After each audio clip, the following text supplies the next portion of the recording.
कि हमें भारी दुख की समय विपत्ति ने घेर लिया, भारी दुख का समय आ गया, हमें दृढ़ विश्वास है कि मेरे भगवान मेरा परम मंगल करेंगे, मेरा परम हित करेंगे। ये दुख नहीं है, ये विपत्ति नहीं, भगवान का किया हुआ विधान, इसमें परम मंगल होगा। जैसे एक श्री राम नाम के भगत थे, श्री राम नाम था उनका, वो भगवान के परम भक्त थे और निष्काम भक्त थे। उनको पहले एक राज कर्मचारी के यहाँ नौकरी मिली, उनकी निष्कामता देखकर मंत्री जी ने अपने पास रख लिया और निष्कामता और प्रवीणता देखी तो बादशाह के सामने पेश कर दिया, तो बादशाह ने उनको निष्कामता के कारण ही खजांची बना दिया। अब वो इतने दयालु हृदय के थे, विश्वास की बात कहता हूँ, इतने दयालु हृदय के थे कि जैसे कोई आया और कहा श्री राम जी हमारी बेटी का ब्याह है तो खजाने से चुपचाप रुपया लेके दे देते। कोई बीमार है, कोई गरीब है, कोई भूखा है, ऐसे परेशान लोगों की वो सेवा करने लगे, खजानती थे। और ये बात काजी को पता चली तो वैसे ही वो जलता था कि इतने उच्च कोटि के पद पर बैठ गया, उसने तुरंत बादशाह से शिकायत की कि श्री राम आपके खजाने को आपकी बिना अनुमति के लोगों को बांट रहा है।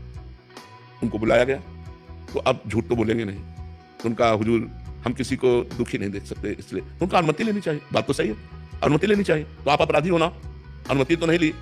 तो काजी से कहा तुम इसकी दंड विधान करो, तो उनका फांसी की सजा, वो तो जल ही रहा था, तुरंत फांसी की सजा।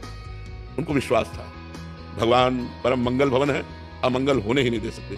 अब बादशाह की तरफ से फांसी की सजा पास हो गई और उनको हथकड़ी बेड़ियों से जकड़ लिया गया और बद के स्थान के लिए ले जाने के लिए पहले उनको घुमाया गया बाजार से होते हुए कि अपराधी, इन्होंने ये अपराध किया इसलिए इनको फांसी की सजा। इधर उनको ले गए, इधर जो है एक झोली टांगे हुए श्याम वर्ण का 14 वर्ष का बालक आकर खड़ा हुआ और कहा सलाम हुजूर। देखा तो देखते ही आश्चर्यचकित हो गए, इतना सुंदर रूप।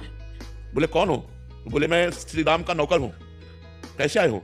बोले हिसाब चुकाने आया हूँ, खजाने का तुम्हारा जो भी चला गया है। और ऐसे झोली पलटाई तो वो दिव्य हीरे कि एक हीरे की कीमत उसके खजाना पूरा नहीं, कहा सब रख लो और तुरंत मेरे मालिक को छोड़ दो।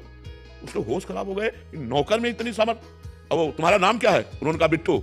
और इधर उनसे पूछा गया कि अब आखिरी तुम्हारी इच्छा क्या है? तो महाराष्ट्र में विट्ठल भगवान है, उनके वो सेवक थे, तो उनका एक बार केवल झांकी करवा दो। इधर हिसाब किताब, उन्होंने उधर कह रहे एक बार झांकी करा दो। तो विट्ठल भगवान के पास गए और कहा राजी हो? इतने में घोड़े से दौड़ते हुए वो आदमी आए राज की और कहा श्री राम को मुक्त कर दिया जाए। और बादशाह ने तुरंत बुलाया है, तो बादशाह ने बुलाया और कहा कि वो तुम्हारा नौकर वो हीरे डालकर पता नहीं कहां चला गया, मैं दोबारा देखना चाहता हूं, एक बार उसका दीदार करना चाहता हूं।